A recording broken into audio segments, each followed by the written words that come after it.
My daughter laughed. My father-in-law built everything by himself, unlike you. I replied. Then I'll stop paying your bills. Let him bankroll your life.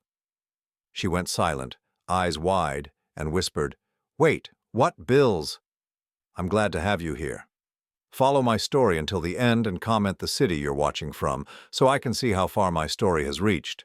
My name is Albert, and at 67 years old, I thought I had heard every cruel thing a person could say. I was wrong. It was a Sunday afternoon in March, one of those rare warm days when spring decides to show its face early. The kind of day Margaret used to love, when she would open all the windows and let the fresh air chase away the staleness of winter. I was sitting at my daughter Lillian's dining room table, surrounded by marble countertops and gleaming appliances that cost more than I made in 6 months, watching my grandchildren Emma and James play with toys that probably cost more than my monthly grocery budget. The house always made me feel small. Everything was oversized and expensive, from the crystal chandelier hanging above us to the leather furniture that squeaked when you moved.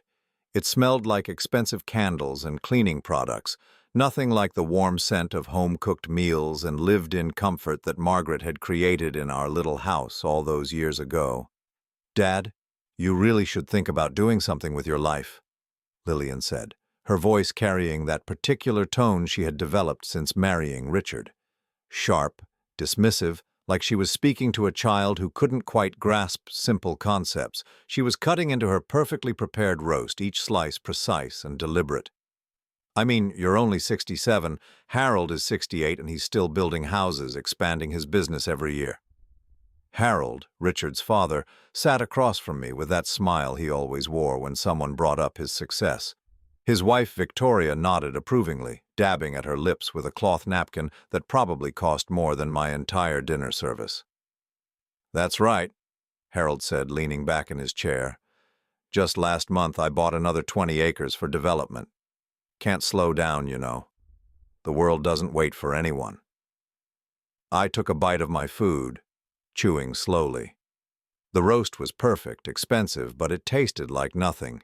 Everything in this house was like that, beautiful on the surface, empty underneath.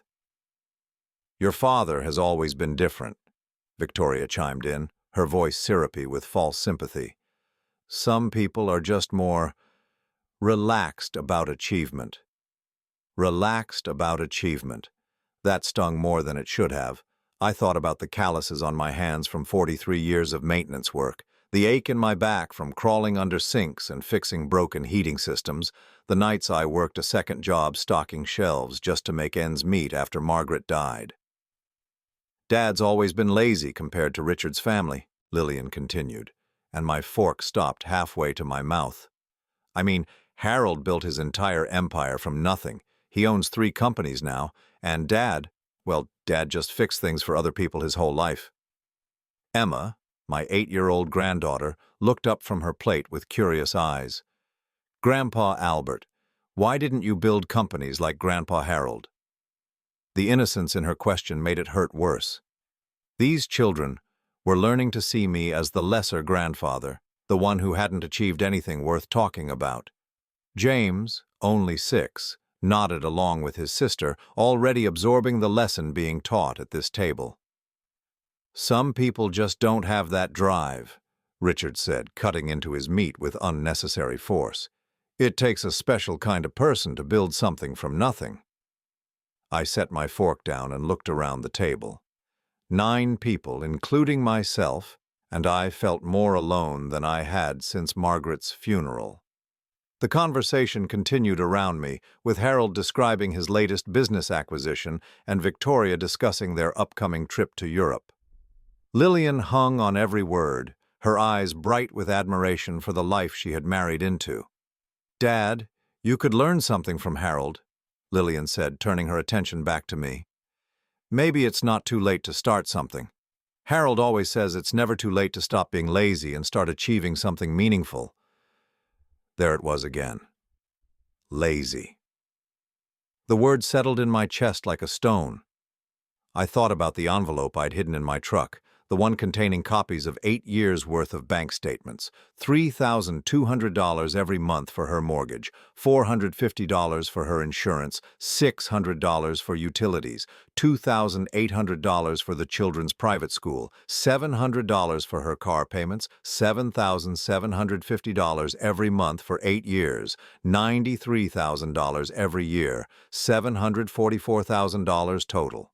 The money I had saved for Margaret and my retirement, the money from selling our dream house after she died, the money from her life insurance that was supposed to help me through my golden years, all of it gone, flowing silently into the life Lillian thought Richard's family was providing for her. "You know what, Lillian?" I said quietly, my voice steady despite the tremor I felt inside. The table went silent. Even Emma and James stopped eating to look at me. "You're absolutely right about Harold being successful." Harold's chest puffed up with pride. Victoria smiled that condescending smile. Richard nodded approvingly. Lillian looked pleased that I was finally agreeing with her. "He's built an empire," I continued, folding my napkin and placing it beside my plate. "He's achieved so much. He's clearly the better provider in this family." "Dad, I'm glad you're finally seeing that," Lillian said, her voice softer now, like she thought she had gotten through to me. I stood up slowly, feeling every one of my 67 years in my joints. "So I'm sure Harold won't mind taking over the $3,200 I pay for your mortgage every month." The silence that followed was deafening. I could hear the grandfather clock ticking in the hallway, the hum of the expensive refrigerator, the sound of my own heartbeat in my ears. Lillian's fork clattered to her plate. "What did you say?" "The mortgage, sweetheart. The one I've been paying for 8 years. Harold can take care of it now, along with your insurance, utilities, the children's school tuition, and your car payment." The color drained from Lillian's face. Richard straightened in his chair, his confident expression flickering for just a moment. Harold and Victoria exchanged glances, their smugness faltering. "Dad, what are you talking about?" Lillian's voice was barely above a whisper. I reached for my jacket, hanging on the back of my chair. "I'm talking about the $7,750 I send to various companies every month to keep your life exactly as comfortable as it is right now." Lillian stood up so fast her chair scraped against the hardwood floor. "That's impossible. Richard handles all the bills. The mortgage comes out of our account." I looked at Richard, whose face had gone pale beneath his expensive tan. "Does it, son?" For the first time since I had known him, Richard seemed speechless. He opened his mouth, closed it, then looked away. "What bills, Dad?" Lillian asked, her voice shaking now. "What bills are you talking about?" I pulled on my jacket, taking my time with each button. Margaret had given me this jacket for Christmas 15 years ago. It was worn at the elbows now, but it was real, honest, earned through years of hard work and sacrifice. "All of them," I said simply. "Every single one that keeps this house running and your children in their fancy school." I walked toward the door, leaving behind the shocked silence and the half-eaten expensive meal. At the threshold, I turned back one last time. Emma and James stared at me with wide, confused eyes. Lillian stood frozen beside her chair, one hand gripping the table for support. Richard looked like a man watching his carefully constructed world begin to crack. "Harold," I said, nodding respectfully toward the man who had just spent an hour explaining why he was superior to me in every way. "I'm sure a successful businessman like yourself won't have any trouble picking up where a lazy man like me left off." I walked to my old pickup truck, got in, and drove away. In my rearview mirror, I could see the house growing smaller, but for the first time in 8 years, I felt like I was finally getting bigger. The phone started ringing before I even got home. I turned it off and drove in blessed silence, thinking about Margaret and wondering what she would say about what I had just done. I thought she might be proud. For the first time in a long time, I was standing up for myself, but as I pulled into my small apartment complex, I knew this was only the beginning. Tomorrow, Lillian would start digging, and she was going to discover just how deep the hole of her ignorance really went. I knew Lillian would call. What I didn't expect was for it to happen at 5:30 in the morning. The phone's shrill ring cut through the quiet of my small apartment like a knife. I had been lying awake since 4, staring at the ceiling and thinking about Margaret's recipe box, sitting on my kitchen counter. She used to make Sunday dinners that filled our little house with warmth and laughter. Nothing like the cold perfection of yesterday's meal. "Dad, what did you mean?" Lillian's voice was tight, strained like she had been crying. "About the bills."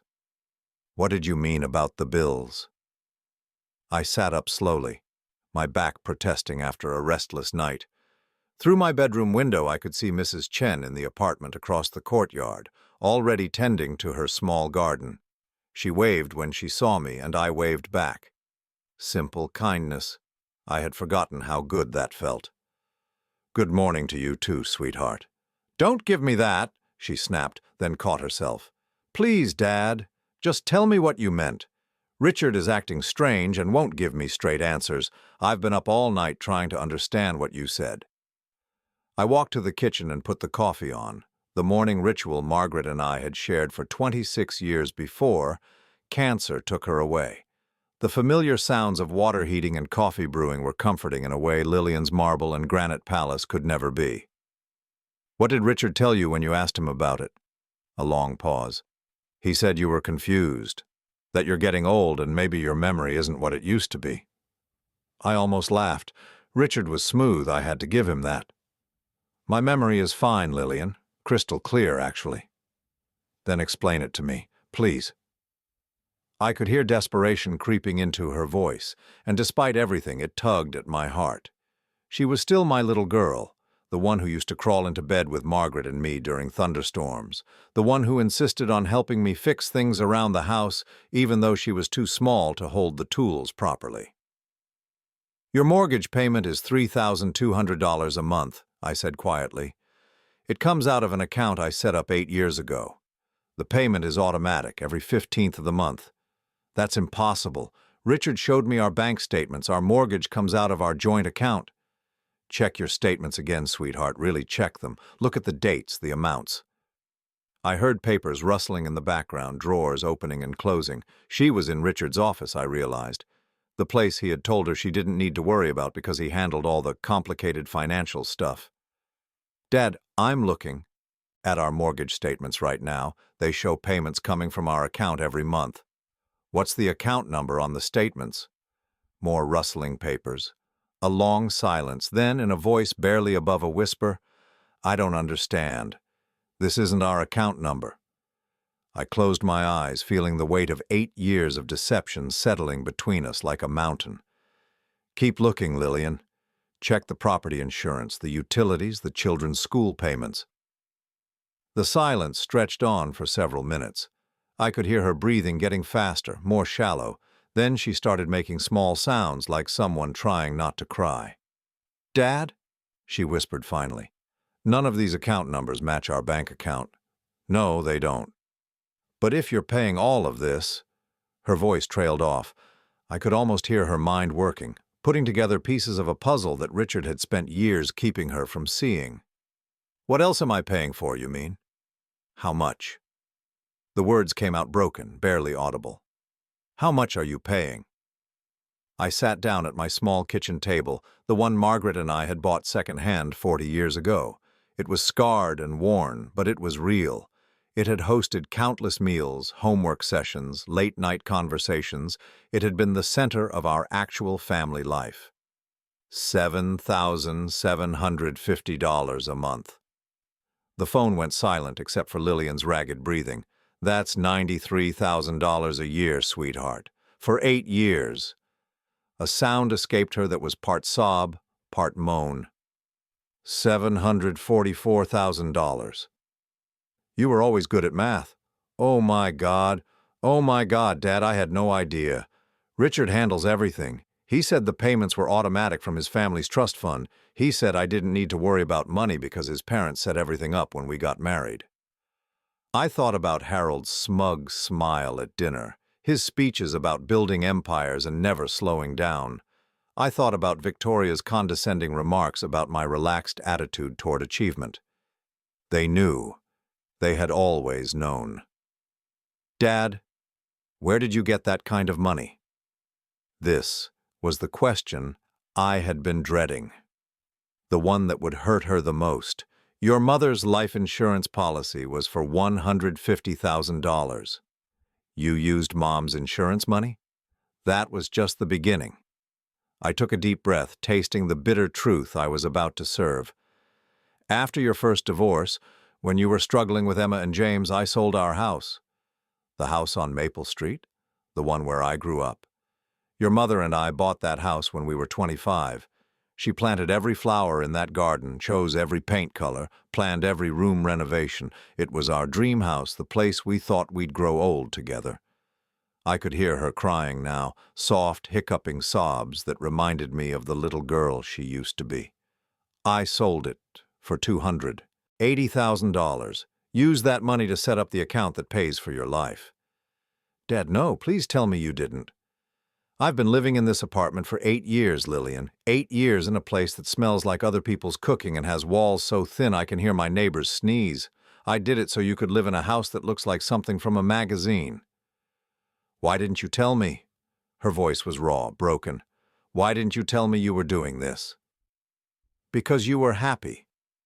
You had found someone who loved you, who could give you the life you deserved. I thought Richard's family was taking care of you. I thought I was just helping until you got on your feet. 8 years, Dad. 8 years. I kept waiting for you to tell me you didn't need help anymore, that Richard was handling things, that his successful family was taking care of their son's wife and children. I heard a door slam in the background, heavy footsteps, Richard's voice asking who she was talking to. I have to go, Lillian whispered urgently. Richard's home from his morning run. He can't know I found out. Not yet. Lillian, wait. Dad, I'm so sorry. I'm so sorry for what I said yesterday. I didn't know. I never knew. The line went dead. I sat in my kitchen, surrounded by the modest furniture Margaret and I had accumulated over a lifetime of love and hard work. The morning sun streamed through windows that didn't have designer curtains, casting warm light on walls that didn't have expensive art. But for the first time in 8 years, this small space felt like home again. Because finally, someone knew the truth. My phone buzzed with a text message from Lillian. Don't stop the payments yet. I need time to figure this out. Richard can't know that I know. I stared at the message for a long time, understanding more than she realized. She wasn't just afraid of confronting Richard about the money. She was afraid of what else she might discover when she started digging into the carefully constructed lies that had become her life. And she was right to be afraid, because this was only the beginning of what Richard and his family had hidden from her. 3 days passed before Lillian called again.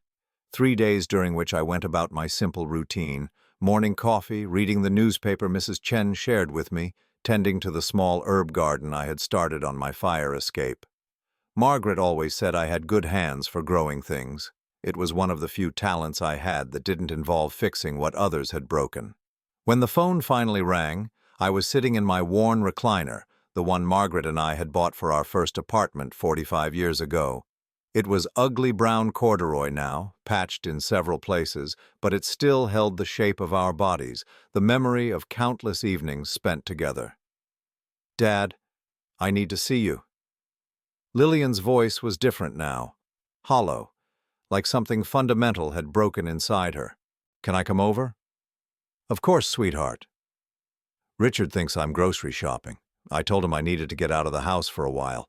He keeps watching me, Dad, like he knows I know something. An hour later, she stood in my doorway looking like a stranger. Gone was the perfectly styled woman from Sunday dinner. Her hair was pulled back in a messy ponytail, her eyes were red and swollen, and she wore jeans and a simple sweater instead of the designer clothes I had grown accustomed to seeing her in. "This is where you live?" she asked, stepping into my small living room. Her voice held a note of shock I hadn't expected. "For 8 years now." She turned slowly, taking in the second-hand furniture, the small television on a wooden stand, the collection of Margaret's books still arranged on makeshift shelves. Her eyes stopped on the kitchen table, visible through the doorway. "Is that Mom's table? The one from Maple Street?" I couldn't leave it behind. It was the first piece of furniture we bought together. She walked over and ran her fingers along the scarred surface, tracing the ring stains from countless coffee cups and the deep gouge James had made with a toy car during one of their visits years ago. "I remember doing my homework here," she said softly. "Mom would sit right there and help me with my math problems. She was better at homework than I was. I could fix a broken pipe or rewire a lamp, but long division always stumped me." Lillian laughed, but it came out as more of a sob. She pulled out one of the chairs and sat down heavily, the same way she used to when she was little and had something important to tell us. "Dad, I've been going through everything, every bank statement, every bill, every document Richard has in his office." She pulled a manila folder from her purse and set it on the table. "I found all of it." I sat down across from her, the same place I'd occupied for thousands of meals with Margaret, hundreds of conversations with Lillian when she was growing up. "The mortgage isn't just in your name, Dad. The whole house is in your name. Richard and I don't own anything. We're essentially living in a house you bought for us." I had hoped she wouldn't dig that deep, but I knew Lillian. When she set her mind to something, she was thorough. It was a trait she had inherited from Margaret. "After your divorce from Michael, you were struggling. You had 2 babies, no job, and Michael wasn't paying child support like he was supposed to." I remember that time. It was awful.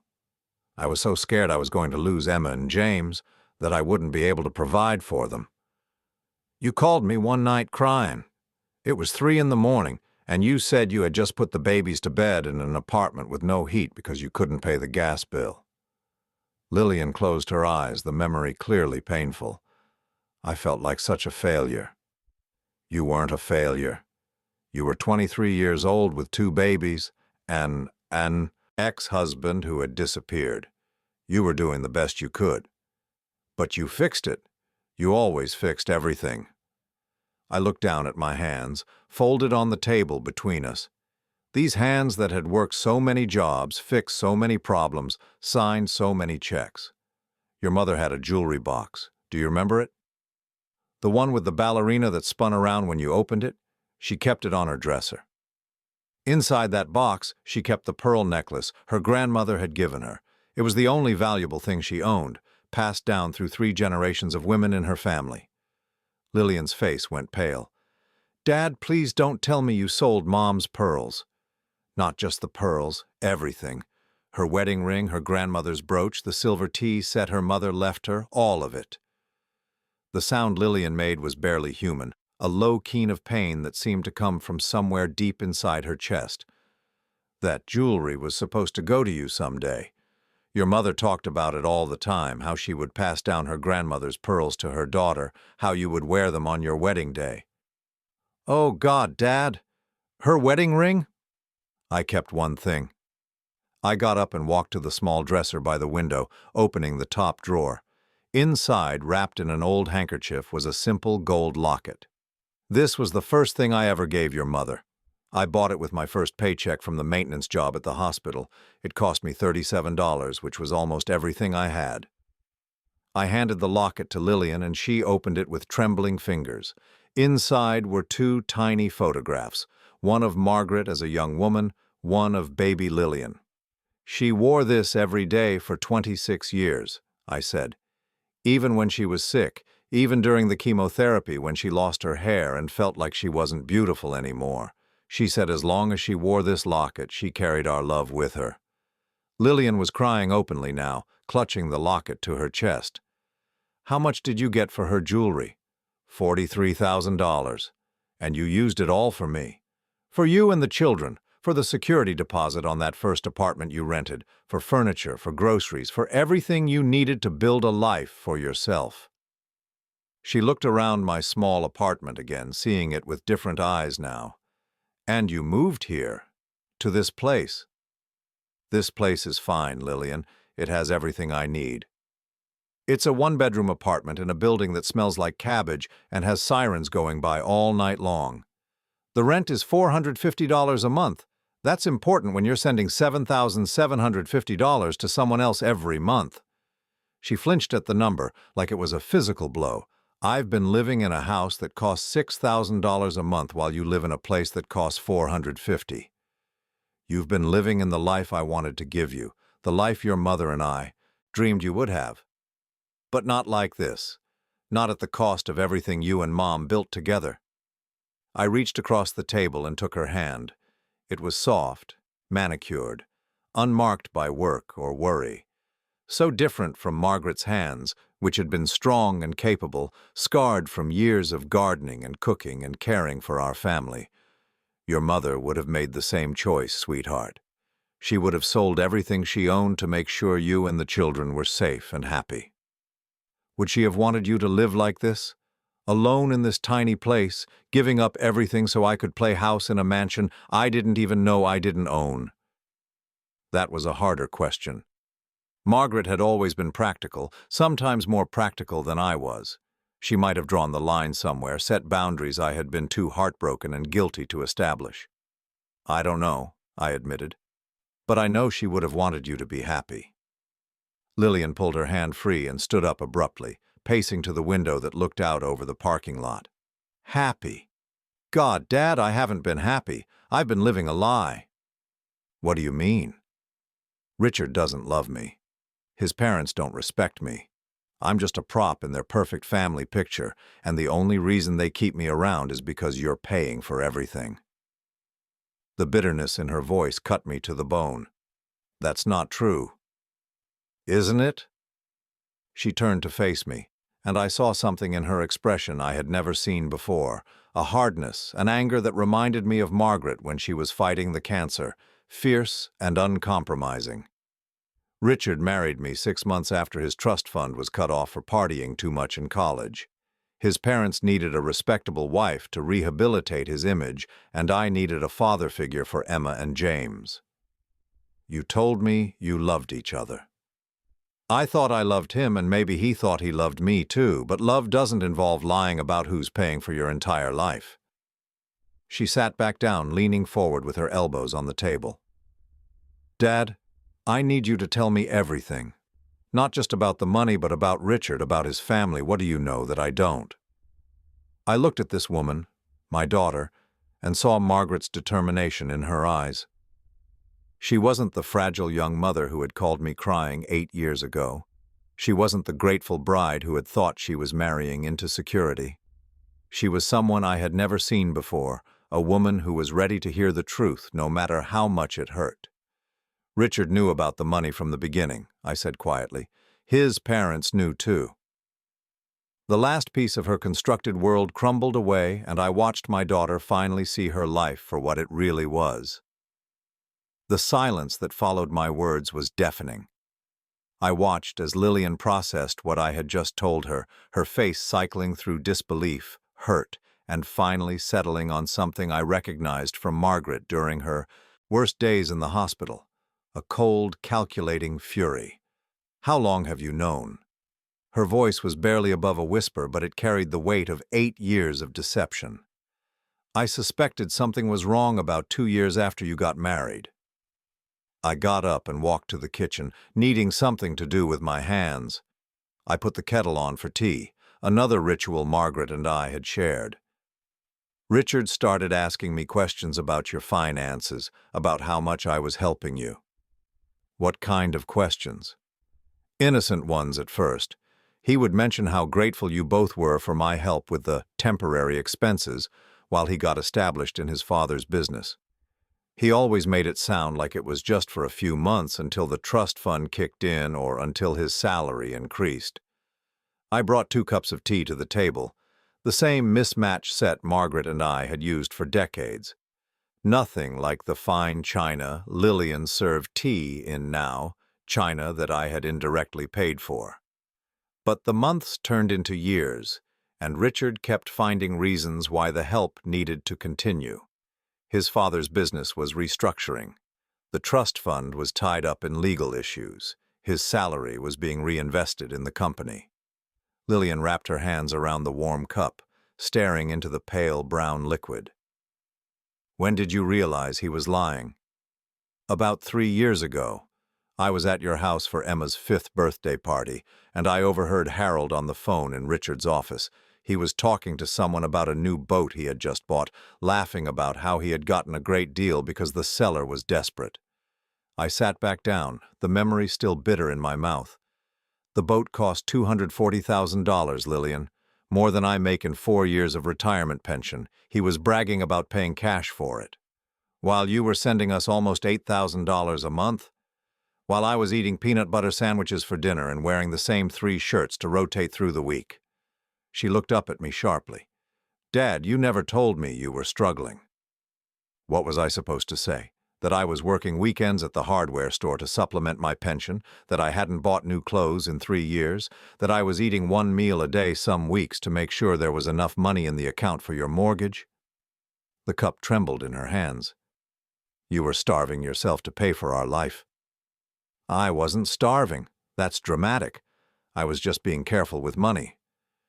Dad, you lost weight. I noticed it, but I thought you were just getting older.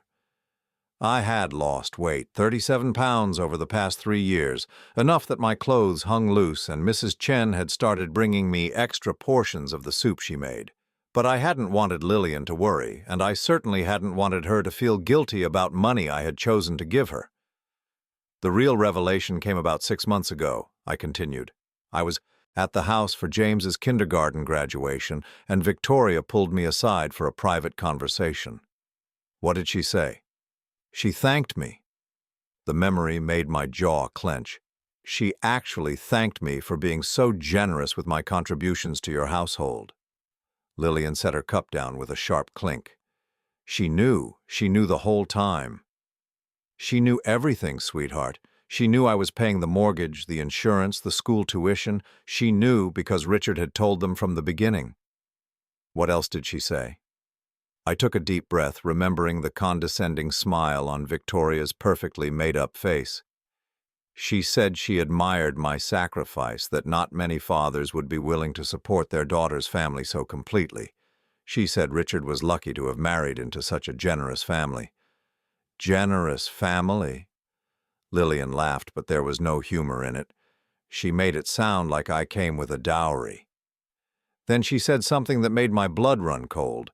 She said she hoped I would continue to be understanding about the situation because Richard and their family had grown accustomed to the current arrangement. The current arrangement. Those were her exact words, like my life savings were just a business contract they had negotiated. Lillian stood up and began pacing again, her movements sharp and agitated. They played me for 8 years. 8 years of making me feel grateful, making me feel like I had married up, like I was lucky to be accepted into their family. There's more. She stopped pacing and turned to face me. How much more can there be? The day after Victoria's little speech, I decided to do some research. I went to the county courthouse and looked up property records, business filings, financial disclosure documents. I walked to the small desk in the corner where I kept important papers and pulled out a thick folder. Harold's construction business is worth over $4 million. Richard is listed as a full partner, not an employee. His salary last year was $187,000. $187,000. Lillian's voice was flat with shock. The family trust fund Victoria mentioned, the one that was supposedly tied up in legal issues, it's worth $2.3 million, and Richard has been receiving quarterly distributions of $45,000 for the past 4 years. I spread the documents across the table, official papers with official seals that told the story of a family with more money than they could spend in a lifetime. They weren't helping you transition to financial independence, Lillian. They were using my money to subsidize their lifestyle while making you think you were dependent on their generosity. How? Her voice cracked. How does that even work?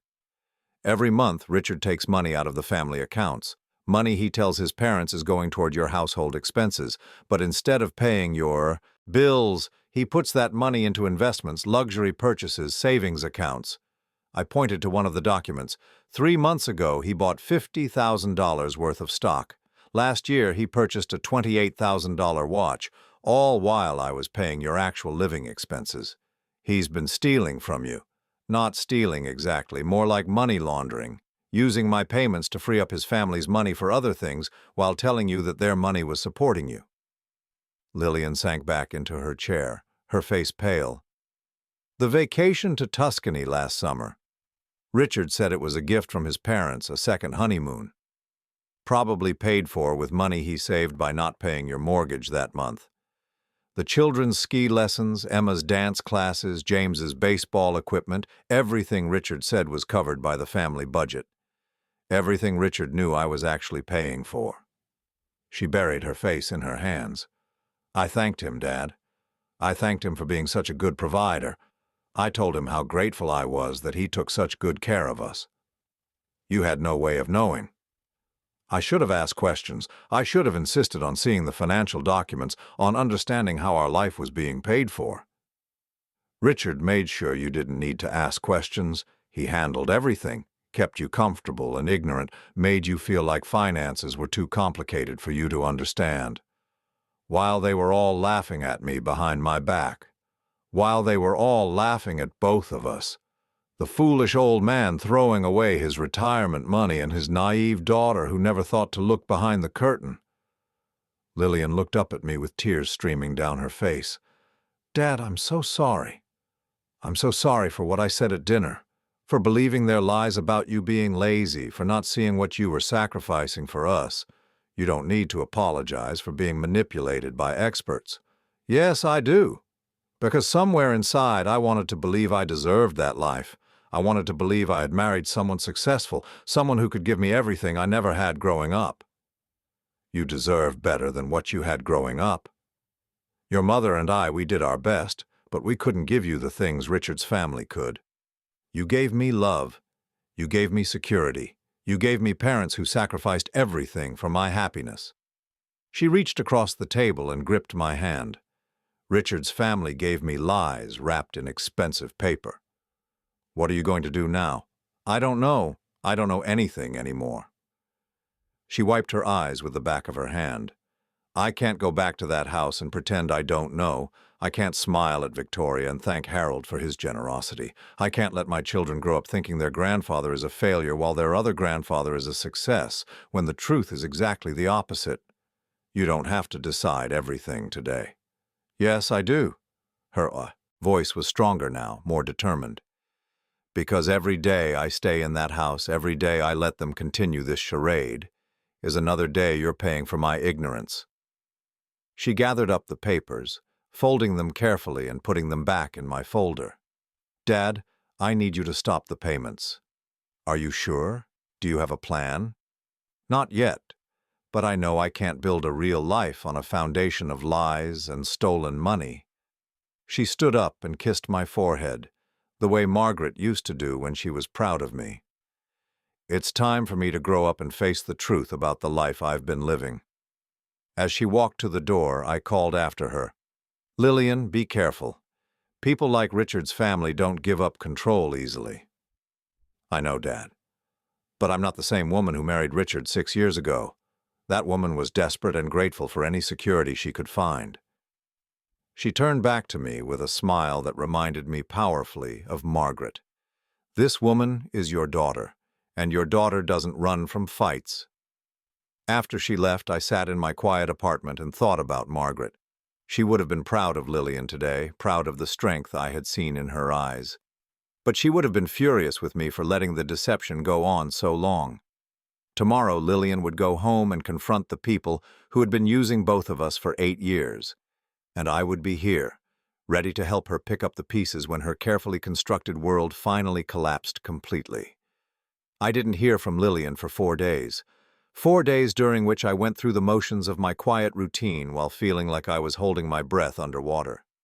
I knew she was back in that house, surrounded by people who had lied to her for 8 years, trying to figure out how to confront a truth that would destroy everything she thought she knew about her life. On Thursday evening, as I was washing dishes in my small kitchen sink, my phone rang. Not Lillian's number, Harold's. "Albert, we need to talk."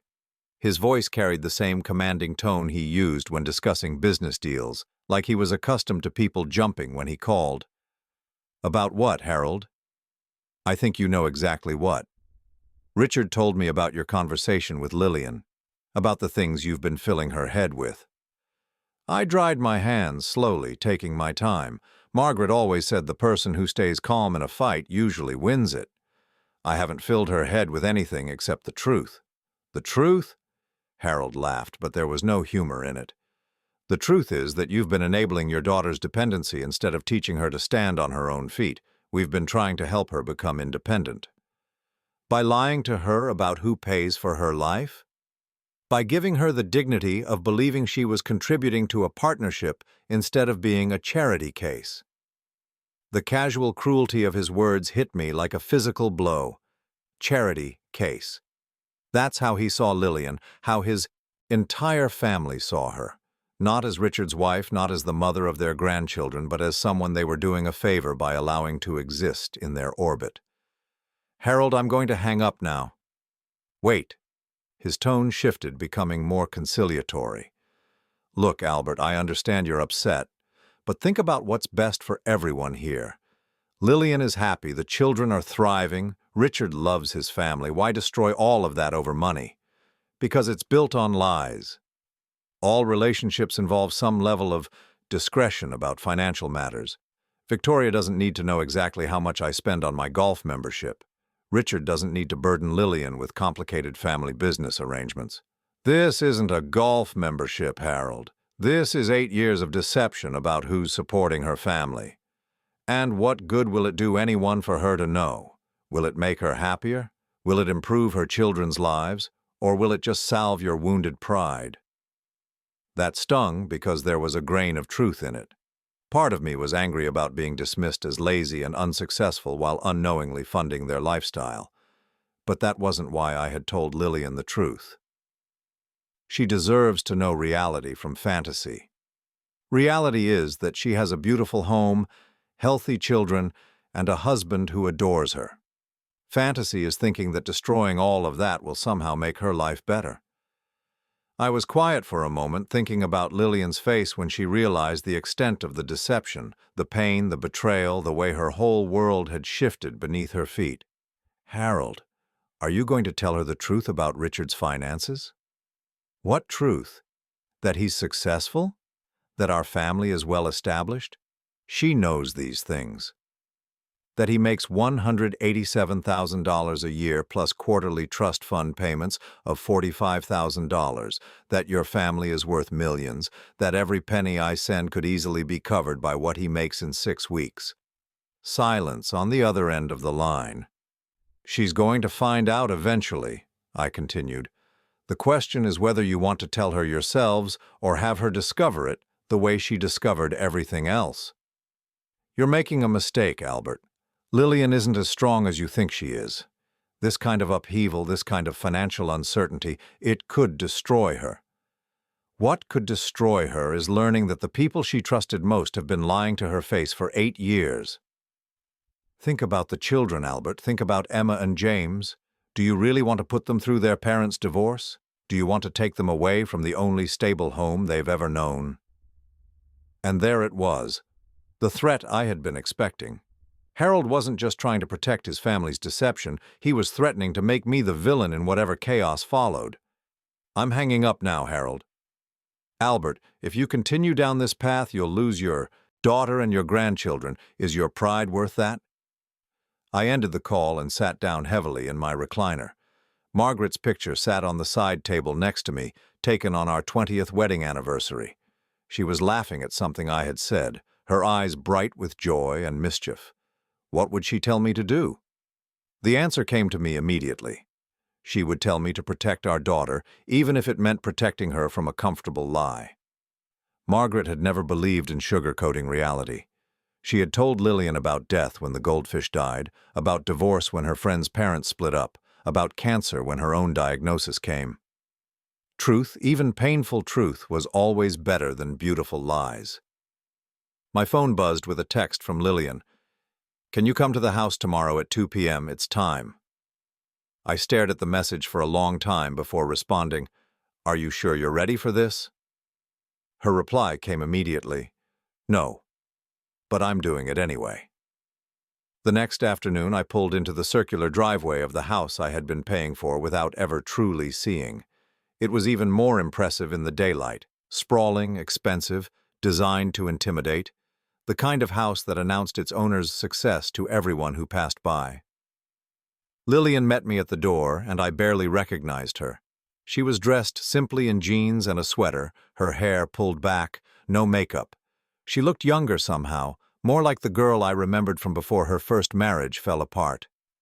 "They're all here," she said quietly. "Richard, Harold, Victoria.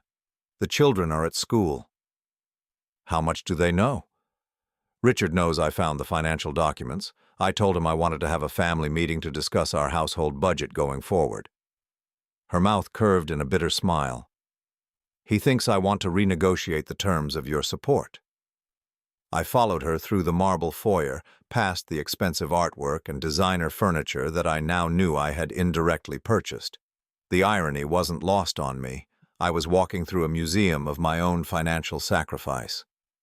The family was gathered in the living room, arranged like they were conducting a board meeting.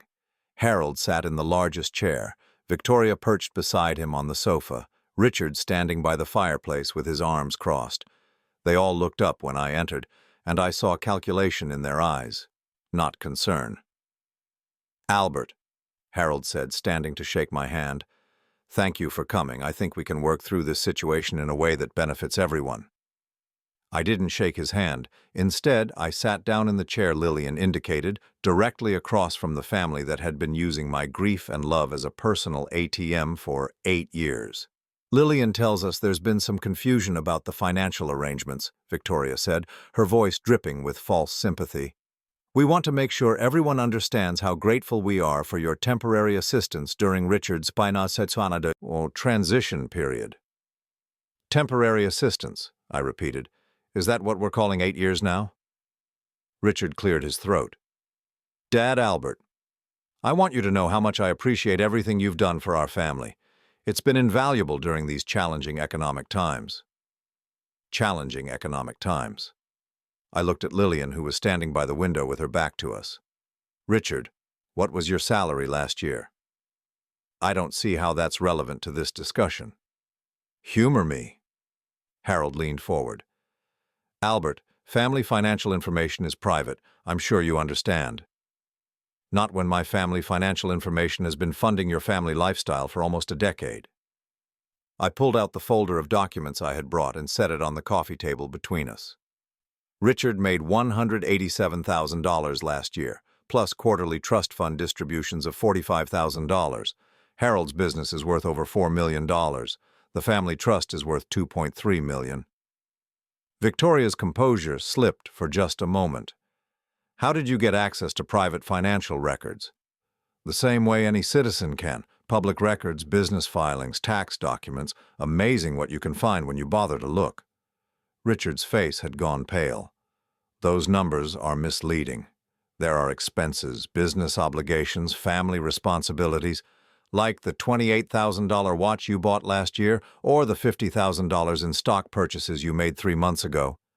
Lillian turned from the window, and when she faced us, I saw Margaret's steel in her expression. "Stop," she said quietly. "Just stop lying." "Sweetheart," Victoria began, "you're upset, and that's understandable. But you're letting your father confuse you with numbers taken out of context." "The only thing I'm confused about," Lillian said, her voice growing stronger, "is how I lived with all of you for 6 years without realizing you thought I was stupid." "Nobody thinks you're stupid," Richard said, moving toward her. "You're my wife, the mother of my children. This is just a misunderstanding about financial arrangements." "Financial arrangements," Lillian laughed, and it was a sound I had never heard from her before. Sharp, knowing, dangerous. "Is that what you call taking $7,750 a month from my father while telling me it came from your family money?" Harold stood up abruptly. "Now wait just a minute. Nobody took anything from anybody. Your father offered assistance, and we graciously accepted it while working to establish Richard in the business." "For 8 years? These things take time. Building generational wealth requires patience and long-term thinking." "Building generational wealth," I said quietly, with my generational wealth, with the money my wife and I saved for 40 years, with the house where my daughter grew up, with the jewelry Margaret's grandmother passed down through 3 generations of women. The room went dead silent. You used my mother's jewelry? Lillian's voice was barely a whisper. Victoria recovered first. Lillian, darling, these are just emotional manipulations. Your father is trying to make you feel guilty for accepting help from people who love you. People who love me don't lie to me for 8 years. We didn't lie, Richard said desperately. We just simplified the financial arrangements so you wouldn't have to worry about complicated family business. Simplified. Lillian walked to the center of the room and I watched her transform before my eyes. The grateful, accommodating wife disappeared, replaced by someone I had never seen before but recognized immediately. This was Margaret's daughter. You simplified the fact that my father sold everything he owned to pay for our life, while you all laughed about what a generous, naive fool he was. That's not how it was, Harold protested. Then tell me how it was, Harold. Tell me about the boat you bought for $240,000 while my father was eating 1 meal a day to afford our mortgage payment.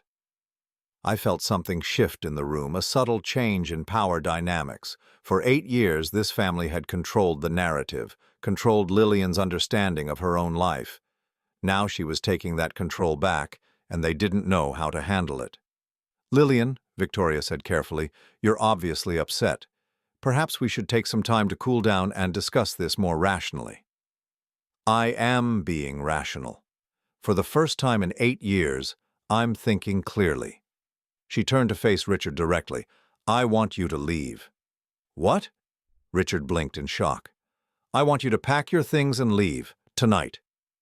Lillian, you're not thinking straight. This is our home, our life together. You can't just... This isn't our home, Richard. This is my father's home. He owns it, he pays for it, he's been supporting it while you've been lying to me about who you are and what you can provide. But the children, Victoria said, playing her final card. Think about Emma and James. Think about the stability they need. Lillian looked at me, and I saw the question in her eyes. This was the moment Harold had warned me about over the phone. The choice between comfortable lies and difficult truths, between the life I had given her and the life she would have to build for herself. Dad, she said quietly, will you help me figure out what comes next? Of course, sweetheart. Even if it means the children and I have to start over, even if we have to live differently, more simply.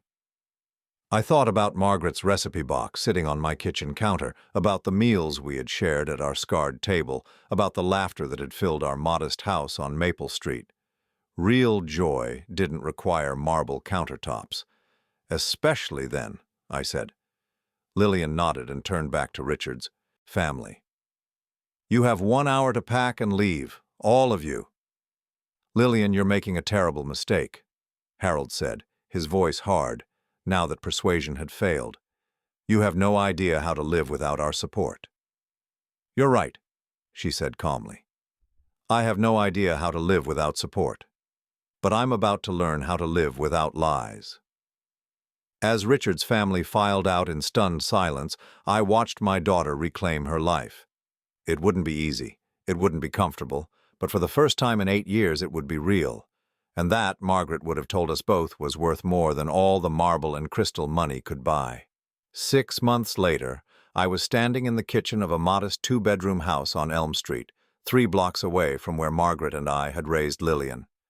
The house was 60 years old, with creaky floors and windows that stuck when it rained, but it had something the mansion never possessed. It felt like home. Grandpa Albert, can you help me with this recipe? Emma asked, standing on a step-stool beside me, flour dusting her dark hair. She was holding Margaret's recipe card for chocolate chip cookies, the paper yellowed with age and stained from decades of use. What's the problem, sweetheart? It says 1 cup of butter, but I don't know how to measure butter. I showed her how to pack the butter into the measuring cup, the same way Margaret had taught me 45 years ago, and the same way I had taught Lillian when she was Emma's age. These small rituals, passed down through generations, meant more than all the expensive toys and designer clothes Richard's family had provided. "Why do we make cookies from scratch when we could just buy them?" James asked from his seat at the kitchen table, where he was supposedly doing homework but actually watching us cook.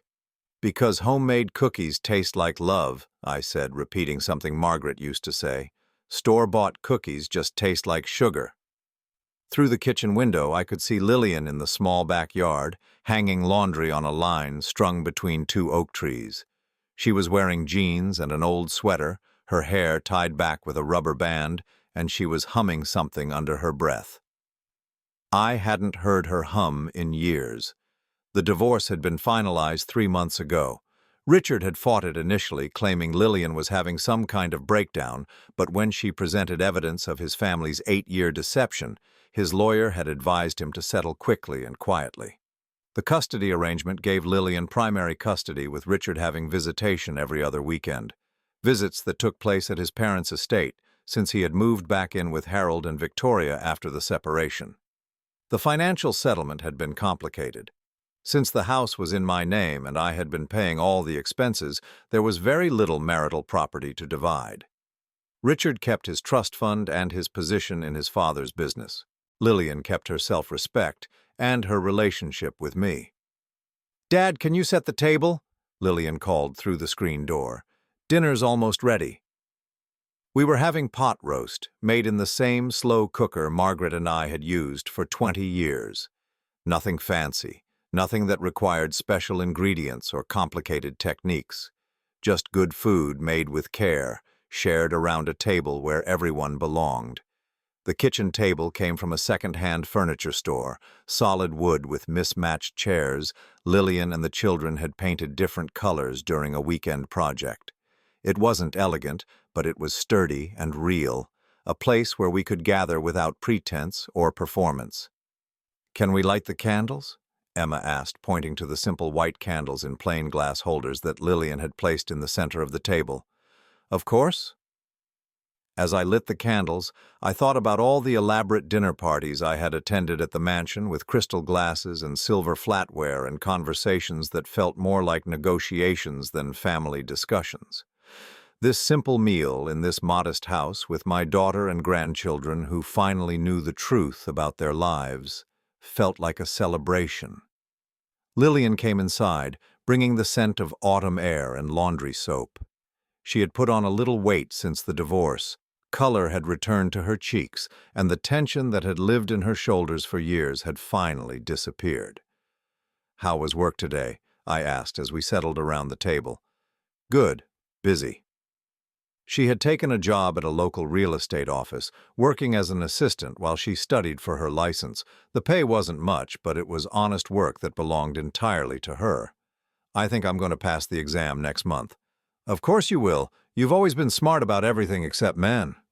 Emma giggled. "Grandpa Albert, you're not supposed to say things like that."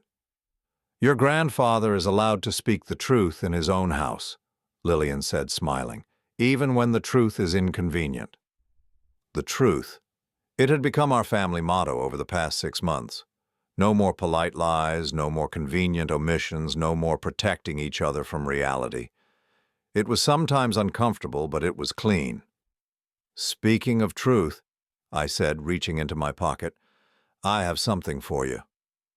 I pulled out a small jewelry box, worn velvet with a tarnished clasp. Inside, nestled in faded silk, was Margaret's locket, the one I had kept when I sold everything else. Lillian's eyes filled with tears. "Dad, you don't have to—" "Yes, I do. This was meant to be yours. Your mother always intended for you to have it." She lifted the locket from the box with trembling fingers, opening it to reveal the tiny photographs inside, Margaret as a young woman, baby Lillian in her christening dress. "I remember when Mom showed me this," she whispered. "She said someday I would understand why she wore it every day." "And do you understand now?" Lillian fastened the chain around her neck, the locket settling just below her collarbone where Margaret's had rested for 26 years. "She wore it because love isn't about what you can buy or what you can provide. It's about choosing to stay, choosing to sacrifice, choosing to put someone else's happiness before your own comfort. Smart girl, just like your mother. Can I see? Emma asked, leaning over to examine the locket. Who are the people in the pictures? That's your grandmother Margaret when she was young, Lillian said, showing her daughter the tiny faces. And that's me when I was a baby, about the same age James was when you first met him. She's pretty, Emma said seriously. She looks like you, Mama.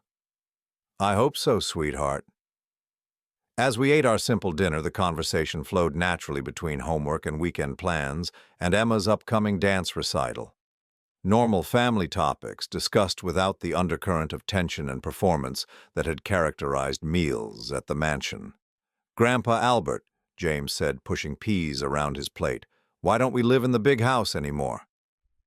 It was a question he had asked several times since the move, and each time Lillian and I tried to give him an age-appropriate explanation about how sometimes families need to make changes, how bigger isn't always better, how what matters most is being together and being honest with each other. Do you miss it? I asked him. James considered this seriously, the way 6-year-olds do when they're really thinking about something. I miss my big bedroom and the pool. But I like eating dinner with you every night better than having a pool. Why's that? Because when we lived in the big house, everyone was always busy or angry or talking about grown-up things I didn't understand. Here, we just talk about regular stuff and laugh and make cookies.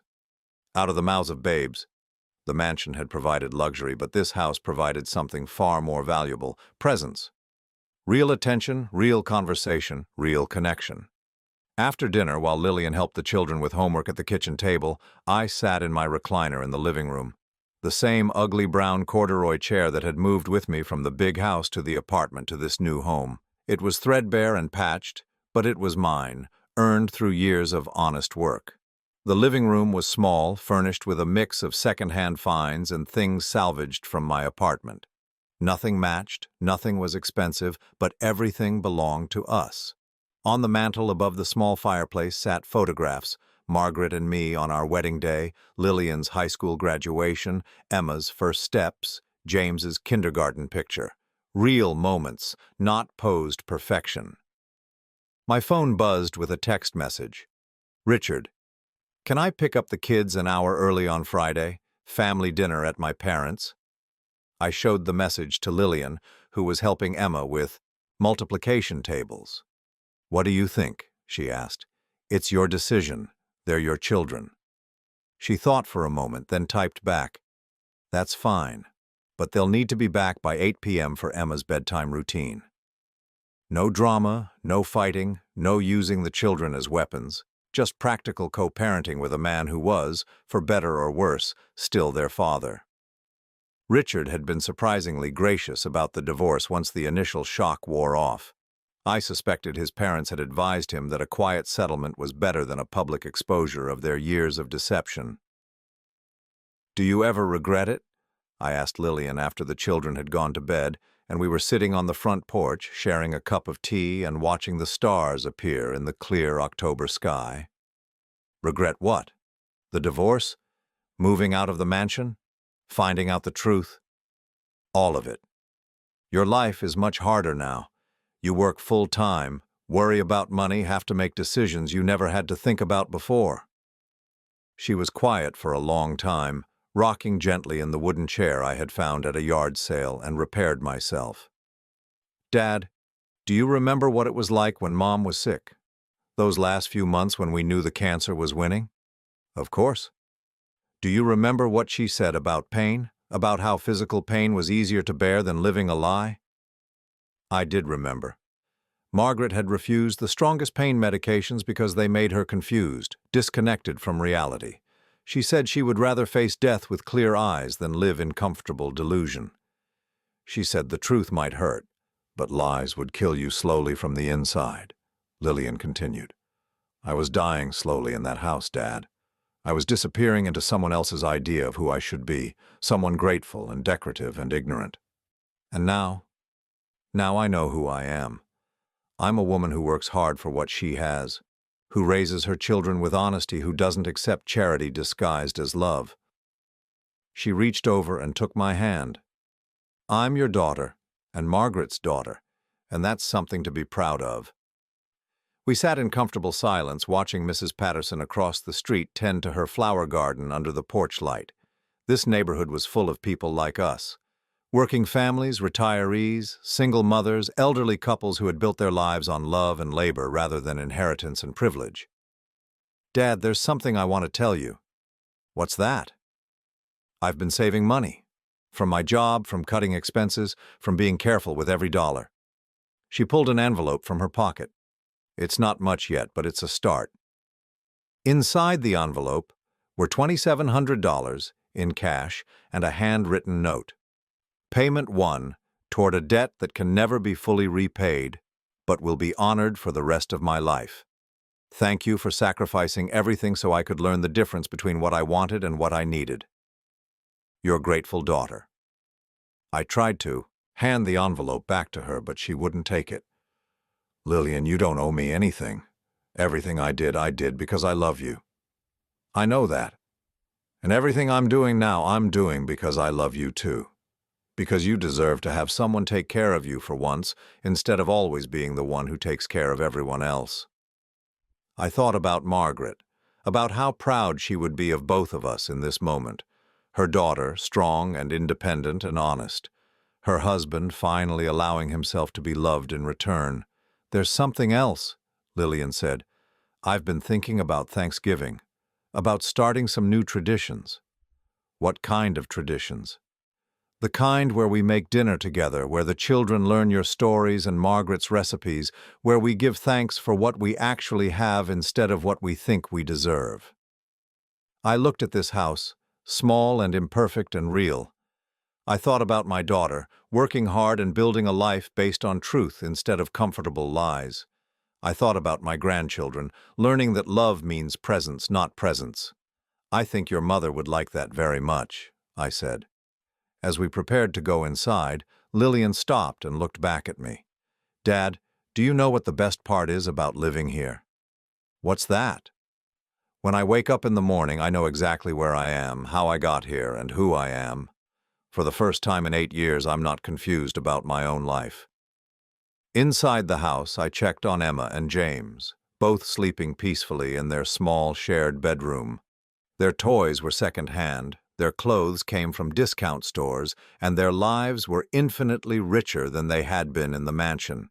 Before I turned out the light, I whispered the same prayer Margaret and I had said over Lillian's bed when she was small. Thank you for this child, for this day, for this love that costs everything and is worth even more. In my own small bedroom, I placed the envelope from Lillian on my dresser next to Margaret's picture. $2,700. A fraction of what I had spent over 8 years, but it represented something far more valuable than money. It represented my daughter's freedom, her self-respect, her understanding that love isn't something you buy or something you're grateful for. It's something you give and receive with equal dignity. For the first time since Margaret died, I fell asleep without worrying about anyone else's happiness, but my own. And my happiness, I had finally learned, came not from what I could provide for others, but from who I could be with the people I loved. The sacrifice had been silent for 8 years. But the liberation was everything Margaret had taught me love should be, honest, present, and absolutely free.